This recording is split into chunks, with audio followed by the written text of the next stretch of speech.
Ben Lister here. This is my interview with Eskimo Soup's very own John Gilbert, so here it is.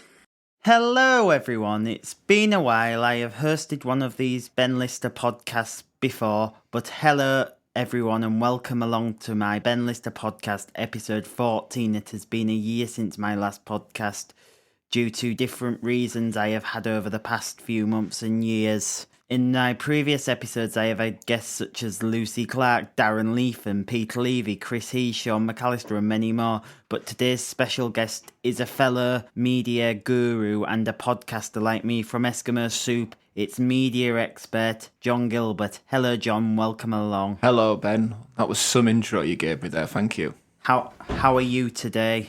Do you know what, today I am good. Today it's all good, interesting day, chatting to interesting people.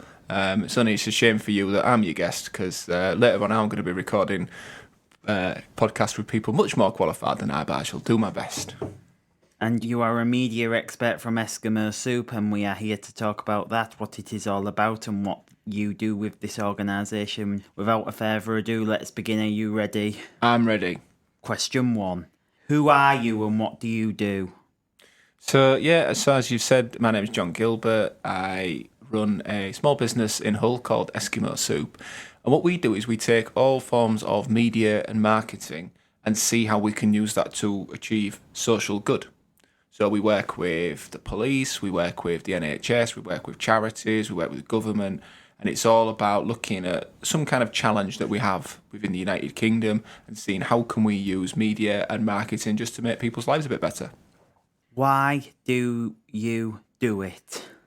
I like that question because I've worked in marketing pretty much all of my career, and I found a point where I was promoting things that I didn't care about or didn't think were that important. So the why I do it is because it feels like it's very worthwhile. So we do things where we help, we'll help young people manage issues to do with their mental health. We'll help prevent them from being groomed and exploited by adults. It's all stuff where we see a result that really feels worthwhile. So when you have to work a late night and you have to work a long weekend, at least you know it feels like it's worthwhile. Yep, I agree with that comment, and it's very good that you're working to get the results. What do you like about being based in Hull with other media outlets around? Yeah, I mean, I have some experience of working in other cities, not maybe as much as other people, but we hear this, and it's actually true that there's a much more collaborative environment around here. I feel people actually do want to see each other do well. When they say it, they mean it, and it's less competitive. Now, we have to compete on some sense, but people help each other out all of the time, even though it might not be in your best interest. So we have like a really nice ecosystem of good karma in Hull, in that we're there for each other when we need them. Yeah, that's good because you get to see each other and there's all them connections around Hull. How have you turned your interest into a business? It took me a while, but recently I was working on a short film that we were making, that I'd written, I'd producing. I wouldn't say I was directing, but I was there. I was on set, and I had a moment of realizing this is what I always wanted to do when I was a kid, and it took me a long time to get there. But I've always been interested in creativity. I was writing short stories, crazy short stories from a very young age. So crazy, in fact, that the school did get my parents in because they were a bit worried about how vivid my imagination might have been. But now I've been able to apply being a very bored child in the 80s, which actually helped me develop a creative brain, and now able to do that. People pay me to make the things that I would quite happily otherwise do for free. That is good as well because your imagination is doing it for free and you're getting that creative side out and Absolutely. You're showing it to people, which is a good trait in people and a good skill and a good quality. Which film are you most proud of your films you have done so far? So we've made several short films with a purpose. There's one of them that's really taken off that we made about 2 years ago, which was, we did some research in working in the Grimsby area, where they had a problem where gangs of drug dealers were coming in and basically taking over the lives of young people that lived there in something called county lines. And we made a short film called Alfie's Story, which was made with real accounts from real people who'd experienced those things. So we were able to feed in different parts of their story, including some of the lines that they'd said within it to make it look real. And I have to say, going into that project, I made a conscious decision to try a bit harder than I normally do.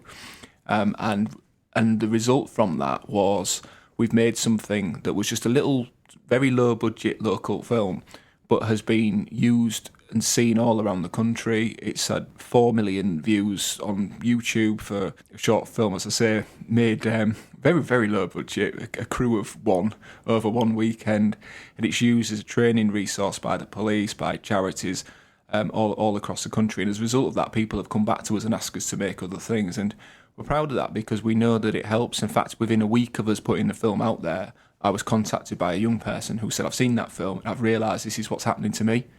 My mates are trying to get me involved in this, I don't want to, and I was able to put that person in touch with somebody who could help him through that. So we're proud of all of the films that we make, but that one in particular, I suppose, has been our most impactful one over the last 2 years. And an inspiration as well, because it inspires people and it has a message. Don't get peer pressured. That's what that is set, and you're absolutely right, Ben. That's one of the key messages from the film. Do you have any new film projects coming up? Yeah, so I guess the one that's on our mind at the moment, because we're casting for it tomorrow, is a short film called Missed Me, and that tells the story of 4 different young people from Hull who go missing. And what the point of the film is to just show that what are some of the causes for that. So what pushes young people into what become risky situations? What are the techniques that some people that mean them harm pull them into those kind of situations? So we've got 4 stories. We've set around 4 main characters, but they're all interlinked in some way to show that there isn't one type of child that goes missing. It does affect different people, and for all of us, we can actually do something about that. So when you see something that seems wrong, quite often we would just ignore it. We don't know I don't understand that, so I won't do anything. It's none of my business. What we're trying to do is encourage people to actually think, well, I am the eyes and ears of the community and I've got a role to play in that. So we're going to be shooting that over the next couple of months, and hopefully, if it has anything like the kind of impact that we had with Alfie's story, it's going to be useful for people. Yeah, that is a good thing because it's another inspiration telling people to not to go missing if life gets tough. Yeah, well, that's a part of it, but I think it's helping us understand that it's not always their fault. I think that's a lot of the films that we make are about trying to challenge attitudes and challenge assumptions. So with Alfie's story, one of the problems was that the community saw a 12, 13, 14-year-old who was involved in dealing drugs as the problem and as the baddie in that situation. Whereas actually, they're a child, we should be seeing them as the victim. And likewise, if a child goes missing, it's not as black and white as they've made a mistake, it's their fault. There's other factors to play, and if we understand them better, then we can actually together try and solve some of these challenges. Question 8: what is your podcast about? We're slightly change of tone here for a moment, really. So I have 2 podcasts. I have one called the Socially Good podcast, which is about what we do with work. So sometimes we do webinars and sometimes we do interviews, and I think we've got about 30, 40 episodes now. I'm going to be interviewing somebody this afternoon who runs the Yorkshire Cancer Research, and I'm going to be talking about 2 sides to it, kind of how we as a society can fight against cancer, how the research is going from a medical perspective, but what we can do in terms of early intervention, lifestyle behaviours and so on. But also the challenges of running a charity during COVID times, where a lot of the ways that they raised funds, everything's changed as well, and how they're adapting for it. I also run another podcast called DBAD, which stands for Don't Be a Dickhead. And that is something that we launched right at the beginning of lockdown. It's something I wanted to do for a long time. We've been researching behaviour change amongst people and how you can use different forms of media and different forms of technology. And the idea of DBAD is it's a humorous podcast, and people come in and share funny stories. But from each of it, if you listen to it, you're meant to self-reflect. So you would talk about what we call dickheadery. So it's behaviour that may be selfish or that upsets people. And you listen to it, and I squirm because I'm like, oh God, I'm guilty of that. I do that. And it would just make you a little bit more self-aware of how you interact with other people, just to try and be the best version of yourself, really. We're not saying be a saint. We're not saying don't be anything you're not, just the best version of yourself.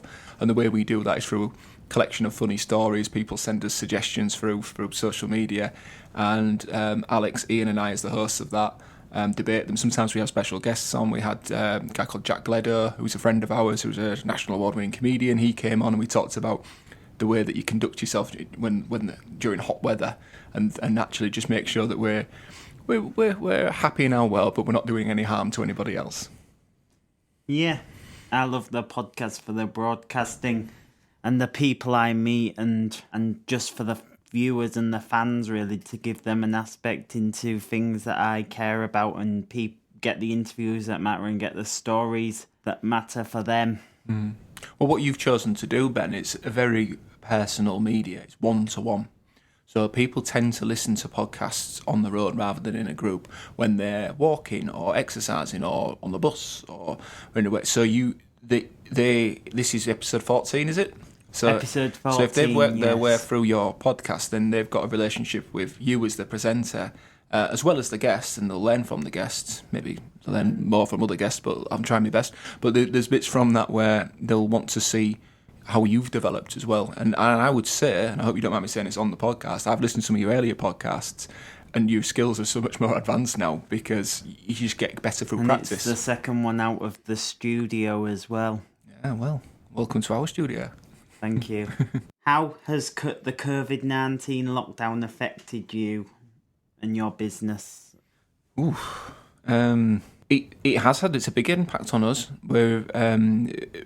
Before lockdown began, because we run health campaigns, suddenly everything became about COVID. So we were having a lot of our paid work was cancelled or postponed until a long time. So we saw it was a bit of a scary time for us for a while. However, we stuck to what we do. We've looked at new products and services that we could bring in, things like podcasting and the audio side of it. We've invested in it, and I'm pleased to say business has picked up again. We've stayed the course, and actually there's been new problems that we've been able to be a part of, things like increased risks around domestic abuse within the home, got people who are in lockdown, so we developed a campaign really just to promote the fact that services were still available. Although we were in lockdown, it didn't mean they were closed down, and you could still reach out for help if you needed it. So we just had to adapt like everybody else.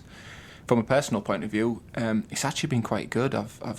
Feel like I've been working at 100 miles an hour ever since I finished university, really. I started my business at 23, and I've just worked my backside off since then. So it's forced me to slow down a little bit, and I've enjoyed that, and hopefully I'll keep that up, because that's going to be the way I'd like to live the rest of my life.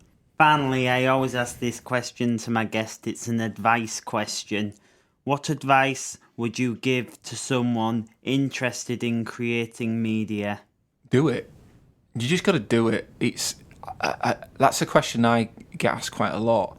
I mean, I'm not really qualified to give it, because I haven't been trained in media. It's just been a passion that's then become a profession.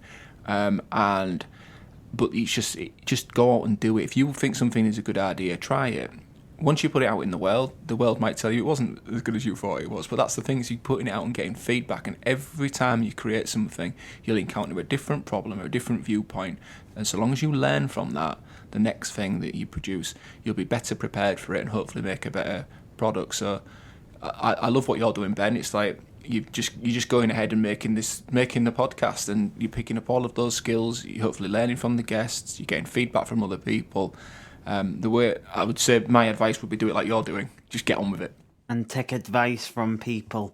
Well, one of my biggest advices was people who gave me the biggest advice and tips was actually Peter Levy, because he's been there before. Mm-hmm. He gave me a bit of advice. Mm-hmm. He said, when you're interviewing an interviewer, don't put the answer in the question. Mm. Yeah, certainly. Although podcasts are really good because you can edit them. Yeah. So as an interviewer, I will mess up my question, but the listener will never know because I've taken that out. Yeah. Anyway, John, thank you for joining us for this edition of the Ben Lister Podcast Special. We will have another lockdown edition very soon with a different topic and a different guest. But for now, give it up for our special guest, John Gilbert. Thank you very much for joining me, John. Thank you, Ben. I've enjoyed it. Thanks for having me on. Stay safe, everybody. Look after each other and support each other. Thank you again, and I'll see you soon. And that's a wrap. That was my interview with John Gilbert. Hope you really enjoyed it. Hope it filled a gap in your time, and I hope you're smiling. And yeah, thanks very much for watching. And no more uploads tonight, and that's a wrap. Hopefully my James Hogarth and John Wilding interview will be uploaded later on, and that's a wrap. Thank you.